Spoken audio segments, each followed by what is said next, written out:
আসসালামু আলাইকুম, welcome to রানুই তারাফাত। যখন ওয়েলকাম জানাচ্ছি তখন আছি গুলিয়াখালী সি বিচে। আর আমার পিছনে দেখতে পাচ্ছেন যে বোটগুলো আছে। এর আগে যখন আসছিলাম তখন হচ্ছে এইখানে এই বোটগুলো এইখান থেকে ডাইরেক্ট সি বিচ পর্যন্ত যাইতো, কিন্তু এখন পানির স্বল্পতার কারণে হচ্ছে এখন আর বোটগুলো দিকে যায় না। আমরা এখন এদিক থেকে রাস্তা হয়ে গেছে এদিক দিয়ে, আর এদিক দিয়ে হচ্ছে এখন আমরা সবাই যাব।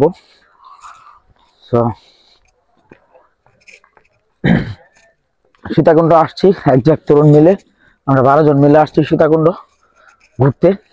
আমরা সকাল থেকে চন্দ্রনাথ পাহাড় সামিট করছি, গিয়েছি হচ্ছে আমরা সহস্রধারা ঝর্ণা 2 এইটাই। এই তো ভাই, হ্যাঁ। আর এখন আছি হচ্ছে আমাদের আজকের দিনের সর্বশেষ যে ডেস্টিনেশনটা, এই জায়গাটা নিয়ে সবার মনেই একটা কৌতূহল থাকে, আর সেই কৌতূহলের জায়গায় যাচ্ছি। মোটামুটি অনেক দূর হেঁটে যাইতে হবে আমাদের, উঁচু নিচু পথ পাড়ি দিয়ে ইনশাল্লাহ আমরা কিছুক্ষণের মধ্যে যা পৌঁছা যাবো গুলিয়াখালী সি বিচে। আর গুলিয়াখালীর যেই প্রাকৃতিক সৌন্দর্যটা, আই মিন হচ্ছে বিভিন্ন জায়গায় জায়গায় জায়গায় জায়গায় ছোপ ছোপ ছোপ ছোপ করা যে সবুজ ঘাসের দলাগুলো, বিভিন্ন জায়গায় গর্ত, এইগুলো দেখানোর চেষ্টা করব।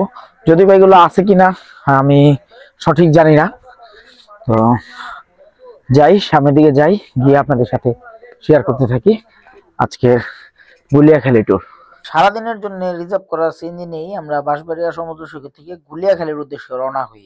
আর এই ক্ষেত্রে আমাদের সিএনজি ভাড়া লাগছিল 1600 টাকা। আমরা দুইটা সিএনজি রিজার্ভ করছিলাম, চাইলে আপনারাও আমাদের মতন সারাদিনের জন্য সিএনজি নিয়ে নিতে পারেন। এই ক্ষেত্রে ডিসক্রিপশনে দেওয়া নাম্বার আপনাদের সাহায্য করতে পারে। তো গুলিয়াখালী বেড়িবাঁধের কাছাকাছি আসতেই চোখে পড়লো একটা ছেলে একটা বগ নিয়ে যাচ্ছে হাতে করে। আমি সবুজকে বললাম বগালাকে ডাক দিয়ে দাঁড় করানোর জন্য, কারণ আমার লাইফে আমি কখনো বগের মাংস খাই নাই।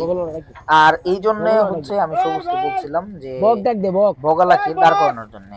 সবুজ দৌড়ায় যায় বগালাকে দাঁড় করাইছে, এবং আমরা দর কষাকষির মাধ্যমে 150 টাকা দিয়ে এই বকটা নিছি। যদিও বা আমাদের কপালে এইটা ছিল না, বকটা রাস্তার মধ্যেই মারা গেছে।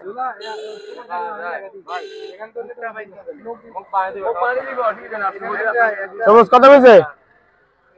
সবুজ কত বলছে? এই সবুজ কত দিবেন? বেশি আছে ভাই। না ভাই বেশি না, দে দে ভাই, আমরা ঘুরতে আইছি আপনার ভাই, দে 100 টাকা দে। আরো আছে নি? আমি 200 টাকা একটা আমারটা দেখো না, পেটে ভিতরে ঢুকে গেছে। এই ভাই বগালা, এই বগালা ভাই কই নিবেন? টাকা টাকা টাকা তো জমা করা লাগবে আপনাদের। না লাগবে না, না লাগবে না ভাই, গলা দিব ব্যাংক গলা দিব। হ্যাঁ, তার গাড়ি নাই তো, ভালো করে ভাই বাইন্দা দেন, কিছু হবে না। কারণ ব্যাংক কি করব? ব্যাংক কিছু করবে না, তোমার বান্দা আছে তো, জমা করে নিয়ে যান। জমা করলে 3-4 ঘন্টা নাক নাড়িলে আর মনে না, তাই নাক নাড়িলে নাক করবে না। আর কানিতে বান্দা করবে ভাই, যেভাবে এমনিতে মারলে ওইভাবে জিনিস না, না অনুমত আছে না, ছুটতো না 150 টাকা বেশি 150। হ্যালো ভাই, এই বড় ভাই লাও অ্যাক্টিভিটি এ বায়া দিল বিয়া দাও, এ বাদ দিলে রে ভাই, আমিও বামা দিই, অসুবিধা না, আমরা হাতে তো ঝামেলা বিদায় আর কি, এজন্য হ্যাঁ দিলাম না একটা। ঠিক আছে ভাই, ঠিক আছে। এ ভাইয়া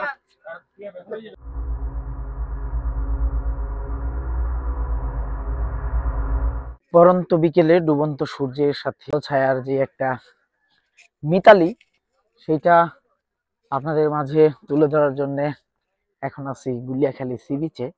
সামনের দিকে এগিয়ে যাচ্ছি আপনাদেরকে প্রপার ভিউটা দেখানোর জন্য, প্রপার সৌন্দর্যটা আপনাদের সাথে শেয়ার করার জন্য। তো দেখতে থাকেন, স্টে টিউন। রানুই তারাফাত চ্যানেলটিতে যারা এখনো সাবস্ক্রাইব করেননি, আশা করি চ্যানেলটিকে সাবস্ক্রাইব করে পাশে থাকা বেল আইকনটি বাজিয়ে দিবেন। আর সামনে কিন্তু আমি যেটা দেখতে পাচ্ছি হতাশার ছায়া। হতাশার ছায়া কেন বলছি, কারণ হচ্ছে এর আগে যখন আসলাম তখন ছিল হচ্ছে যেই মূল ভিউটা আর কি, গুলিয়াখালীর যে মূল সৌন্দর্যটা, জায়গায় জায়গায় জায়গায় জায়গায় ছিল হচ্ছে গর্ত গর্ত, আর সেই গর্তের আশেপাশে হচ্ছে সবুজ ঘাস ছিল। সেই সৌন্দর্যটা এখন আর নাই, বিলুপ্ত প্রায়। সেই সৌন্দর্য আজকে আর দেখাতে পারবো না হয়তো বা আপনাদের সাথে। তারপরও শেষ বিকেলের আমেজ দেওয়ার জন্য যাচ্ছি। আমরা এইখানে কিছুক্ষণ স্টে করব, আমরা কিছুক্ষণ গান বাজনা করব। এরশাদ, সজীব, জায়েদ খান আর বাকিরা কোথায়? রফিক ওরাকু। এখানে সুন্দরবনের মতন জলাবন টাইপের আছে। এই ক্যানেলটা, এই যে এই সমুদ্র থেকে সরাসরি যে এই ক্যানেলটা, এই ক্যানেলটা হয়ে একদম সোজা চলে গেছে হচ্ছে ওই যে ওই পারে চলে গেছে। গলিয়াখালীতে সুন্দরী গাছ, আর সুন্দরী গাছের যে শ্বাস মূল, এই শ্বাসমূল গুলোই হচ্ছে এইখানকার মূল আকর্ষণ। আর এটাই হচ্ছে গুলিয়াখালীর মূল আকর্ষণ। গুলিয়াখালীতে এই যে বিভিন্ন জায়গায় জায়গায় ছুপ ছুপ মানে গর্ত গর্ত, এইটাই হচ্ছে গুলিয়াখালীর মূল আকর্ষণ। এর আগে যখন আসছিলাম তখন এইখানে এই দোকানপাট এগুলো কিছুই ছিল না। এগুলো একদম পুরো আমরা ওই যে যেই মাথা থেকে আসছি সেই মাথা থেকে এই পর্যন্ত টোটালটাই হচ্ছে এমন ঘাস ছিল, গর্ত গর্ত ছিল, সুন্দর ছিল জায়গাটা। এখন এই ধরনের এই দোকানপাট লাগায়া প্রকৃতিটাকে নষ্ট করে ফেলছে আর কি।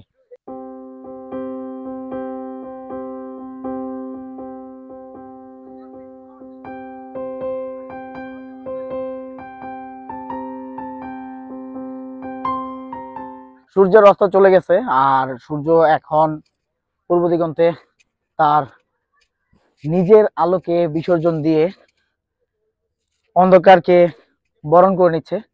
তো আমরা এখন গুলিয়াখালী সি বিচে একটু গান বাজনা করব, দেন হচ্ছে আমরা এখান থেকে বাসার উদ্দেশ্যে রওনা হব। অন্ধকার যখন ঘনিয়ে আসছে তখন আছি গুলিয়াখালী সি বিচে, আর গুলিয়াখালী সি বিচ হচ্ছে আজকে আমাদের লাস্ট ডেস্টিনেশন। এইখান থেকেই হয়তো আমরা বিদায় নিব। আকাশে রংধনু দেখা যাচ্ছে, আমি জানি না কতটুকু ক্লিয়ার আপনারা বুঝতে পাচ্ছেন, তবে আকাশে একটা রংধনু দেখা যাচ্ছে। আর আমি এখন ঠিক যেইখানটায় দাঁড়ায় আছি এইখানে একদম টোটালটাই হচ্ছে সমুদ্রের পানিতে আবদ্ধ থাকে। আর অন্ধকার গুলিয়াখালীতে বসে আমরা গান বাজনা করব, হই হুল্লোড় করব, বন্ধু বান্ধব মিলে হচ্ছে চিল করব, তারপর হচ্ছে আমরা প্রকৃতিটাকে ফিল করব, দেন হচ্ছে আমরা বাড়ি যাওয়ার জন্য ডিল করব। তো আজকের ভিডিওটা কেমন লাগছে অবশ্যই অবশ্যই কমেন্ট করে জানাতে ভুলবেন না। আর চ্যানেলে যদি নতুন হয়ে থাকেন তাহলে চ্যানেলটিতে সাবস্ক্রাইব করে পাশে থাকা বেল আইকনটি বাজিয়ে দিন। ভিডিও ভালো লাগলে লাইক করতে ভুলবেন না, একটা শেয়ার করে দিয়েন। আর কে কোথা থেকে দেখছেন কমেন্টের মাধ্যমে জানাবেন। চলেন আমরা এখন হচ্ছে গান বাজনার যে পর্বটা সেইখানে চলে যাই। সেখানে গিয়ে আমার ফ্রেন্ডসদের সাথে আমি অ্যাড হয়ে দেন হচ্ছে গান বাজনা করি। তো বিদায়টা এখান থেকে নিয়ে নিতে চাচ্ছি, আর পরবর্তীতে অন্ধকারের মধ্যে হয়তো বা আর ক্যামেরার সামনে আসা হবে না, এই জন্য হচ্ছে বিদায়টা আমি এখান থেকে নিয়ে নিচ্ছি। পরবর্তী ভিডিও নিয়ে আসার আগ পর্যন্ত আমরা থাকবো ভালো, আমরা রাখবো ভালো। স্টে টিউন, রানওয়ে তারাফাত। আল্লাহ হাফেজ, আসসালামু আলাইকুম। ওরে তোমারে দেখিতে লাগে অপূর্ব সুন্দরী, মনে চাইলে আইসো বন্ধু আমারও বাড়ি, মনে চাইলে আইসো বন্ধু আমারও বাড়ি। তোমারে দেখিতে লাগে অপূর্ব সুন্দরী, তোমারে দেখিতে লাগে অপূর্ব সুন্দরী, মনে চাইলে আইসো বন্ধু আমারও বাড়ি, মনে চাইলে আইসো বন্ধু আমারও বাড়ি। আমি একটা বাউল মানুষ, নাই বাড়ি গাড়ি, আমি একটা বাউল মানুষ, নাই বাড়ি গাড়ি। তোমার বাঁকা ঠোঁটের হাসি দিয়া মন করলাই চুরি, তোমার বাঁকা ঠোঁটের হাসি দিয়া মন করলাই চুরি, মনে চাইলে আইসো বন্ধু আমারও বাড়ি, মনে চাইলে আইসো বন্ধু আমারও বাড়ি। একজন মানুষ হইয়া তুমি কয়জনারে বিলাও মন, একজন মানুষ দেখাও বালা ভিতরে কয়লার মতন, মুখের ভালোবাসা দেখাও অন্তর দিয়া বাসনা, বন্ধু তোমার ভালোবাসার ধরন ভালো না, বন্ধু তোমার ভালোবাসার ধরন ভালো না। ওরে আমার ঘর আন্ধার করিয়া কার ঘরে দাও আলো, নিঠুর খেলা খেলো আমার ঘর আন্ধার করিয়া কার ঘরে দাওয়ালো সর্বটা নিয়া কেন নিঠুর খেলা খেলো বিষ খাওয়াইয়া মাইরো তবু তিলে তিলে মাইরো না বিষ খাওয়াইয়া মাইরো আমায় তিলে তিলে মাইরো না বন্ধু তোমার ভালোবাসার ধরন ভালো না বন্ধু তোমার ভালোবাসার ধরন ভালো না ওরে ভালো যদি না বাসো তবে মিছে আশা দাও মিছে আশা দিয়া কেন হৃদয়টা পুরাও মিঠা মিঠা কথা কইয়া আর জ্বালাতন কইরো না মিঠা মিঠা কথা কইয়া আর জ্বালাতন কইরো না বন্ধু তোমার ভালোবাসার ধরন ভালো না বন্ধু তোমার ভালোবাসার ধরন ভালো না ওরে একজন মানুষ হইয়া তুমি কয়জনারে বিলাও মন একর উপর দেখাও ভালা ভিতরে কয়লার মতন মুখের ভালোবাসা দেখাও অন্তর দিয়া বাসো না বন্ধু তোমার ভালোবাসার ধরন